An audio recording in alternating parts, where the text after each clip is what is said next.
மாமா போய் பேசுங்க, போங்க.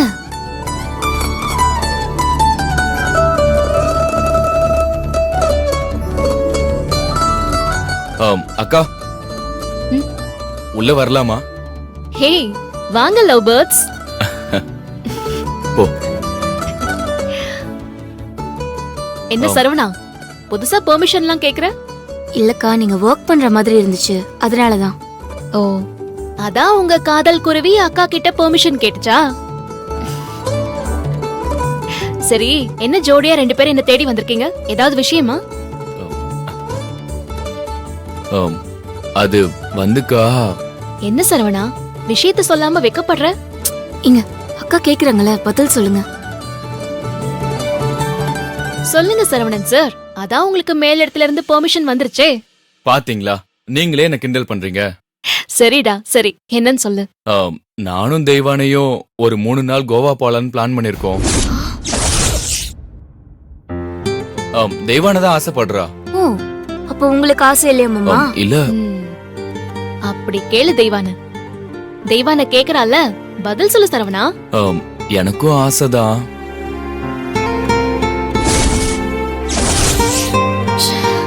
அப்புறம் என்ன, போயிட்டு வர வேண்டியதானே? அம்மா கிட்ட கேட்காம எப்படிக்கா போறது? அப்ப போய் கேளு. இது வரைக்கும் எனக்கு ஏதாவது வேணும்னா நீங்க தான் அம்மா கிட்ட கேட்டு சொல்லுவீங்க. நான் நேரடியா அம்மா கிட்ட எதுவும் கேட்டதில்ல. இப்போ நேரா போய் கேக்குறதுக்கு பயமா இருக்குக்கா. அம்மா கிட்ட என்ன சரவணா உனக்கு பயம்? நீங்க போய் கேட்டா போக கூடாதுன்னா சொல்ல போறாங்க. இதேதான்க்கா நானும் சொன்னேன், அத்தை கிட்ட போய் பேசலான்னு. மாமா தான் தயங்கிட்டே இருக்காரு.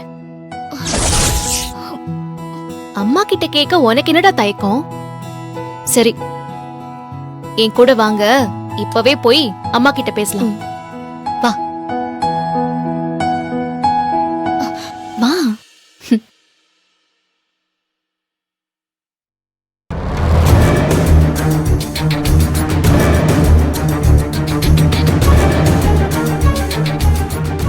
ரெண்டு பேரும் சேர்ந்து ஹனிமூன் போகவா பிளான் பண்றீங்க?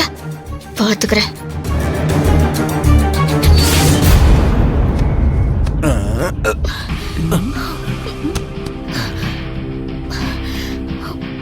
கோத்துக்கு.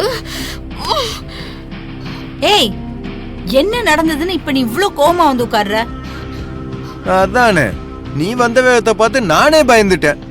அண்ணே, நீ கொஞ்சம் வாய மூடுறியா? ஏய், என்ன ஆச்சுடி உனக்கு? வயசு வித்தியாசம் பார்க்காம அவனை போய் திட்டிட்டு இருக்க.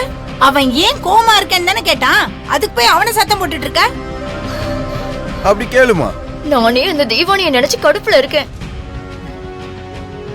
அவ சரவணன் மாமா கூட ஹனிமூனுக்கு கோவா போக போறாளாமா.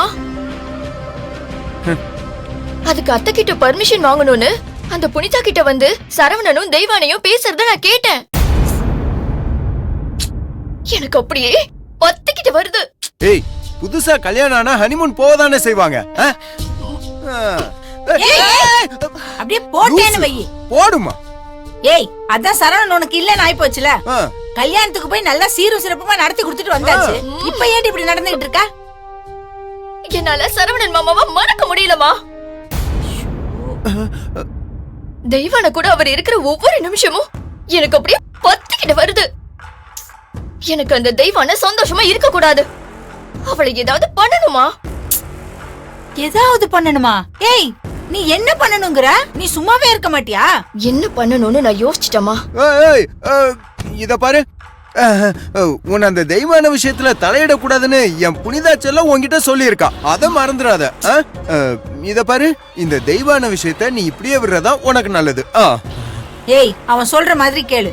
இப்ப என்ன பண்ணணும்னு நீ நினைக்கிற? அவங்க ரெண்டு பேருக்கும் கல்யாணம் ஆயிடுச்சு யாழ்னி. அடுத்து நாம இந்த வீட்ல நிரந்தரமா எப்படி தங்குறதுன்னு தான் பாக்கணும். நீ ஏடா கூடமா எதையாவது செஞ்சிட்டு இருக்காத சொல்லிட்டேன். இல்ல, என்னால முடியல. அந்த தெய்வான மாமா கூட ஹனிமூன் போக மாட்டா. நான் போக விட மாட்டேன். ஏய், என்னடி பண்ண போற? இங்க கொஞ்சம் வாமா.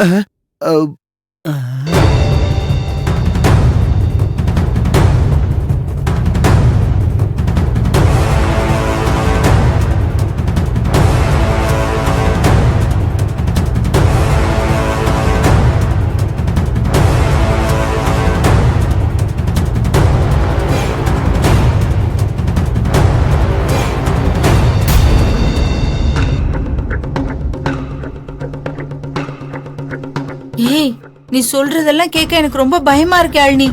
ஏற்கனவே அந்த குக்கர் வெடிச்ச விஷயத்துல அந்த புனிதா கிட்ட இருந்து தப்பிக்கிறதுக்குள்ள நமக்கு போதும் போதும்னு ஆயிடுச்சு. இதுல இப்ப நீ சொல்றதெல்லாம் கேட்கும்போது சரியா வருமானு தோணுது. மாட்டிக்கிட்டோன்னு வச்சுக்க, அந்த புனிதா நம்மள சும்மா விட மாட்டாடி. அதெல்லாம் மாட்ட மாட்டோமா. அந்த தெய்வானைக்கு நான் குடுக்கற டார்ச்சர்ல அவ சரவணன் மாமாவை கூட்டிக்கிட்டு வெளியே போகணும். ஏய், என்னது சின்ன பிள்ளைத்தனமா இருக்கு? ம், சரவணன் கூட அந்த தெய்வான ஹனிமூன் போறது உனக்கு பிடிக்கலன்னு சொல்ற. இப்ப அவங்க ரெண்டு பேரையும் தனி கொடுத்தனும் அனுப்பணும்னு வேற சொல்ற. ஏய், நீ தெளிவாதான் இருக்கியா இல்ல கோபத்துல உன் மூளை வேலை செய்யலையா? உனக்கு தானே நான் சொல்றது புரியல.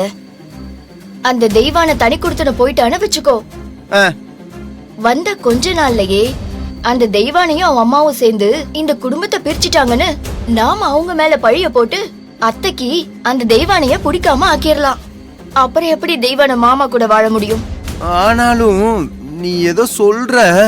ஏன் யாழ்னி, நீ சொல்ற மாதிரியே கல்யாணம் ஆன கொஞ்ச நாள்லயே சரவணனும் தெய்வானியும் தனி கொடுத்தனம் போயிட்டா இந்த கல்யாணத்தை பண்ணி வச்ச புனிதா மேல அன்னைக்கு கோவம் வரும். அத்தைக்கு புனிதா மேல கோவத்தை வர வைக்கணும். இந்த தனி கொடுத்தன விஷயம் தெரிஞ்சுதான் அந்த புனிதா சரவணனுக்கும் தெய்வானைக்கும் கல்யாணத்தை நடத்தினான்னு நாம அத்தைய நம்ப வைக்கணும். ஏய், உங்க அத்தை புனிதா மேல கோவப்படுறதுல நடக்கிற காரியமா என்ன? இத பாரு யாழ்னி, அந்த சரவண தெய்வான விஷயத்துல நீ என்ன வேணாலும் பண்ணிக்கோ. ஆனா புனிதாவை இதுல இழுத்து விடாத சொல்லிட்டேன். இவன் ஒருத்தன் எப்ப பார்த்தாலும் புனிதா புனிதான்னு அந்த புனிதா என்னோ இவனுக்காகவே உருகிக்கிட்டு இருக்க மாதிரி பேசுவான். அவனே மனுஷனா கூட மதிக்க மாட்டேங்கிறா. இதுல புனிதாக்கு சப்போர்ட் வேற. ஏன் தான் இப்படி இருக்கியோ? இந்த பார், இந்த தடவை யாழ்னி சொல்ற மாதிரி செஞ்சு பாப்போம், சரியா? நீ கொஞ்சம் வாயை மூடிட்டு இரு.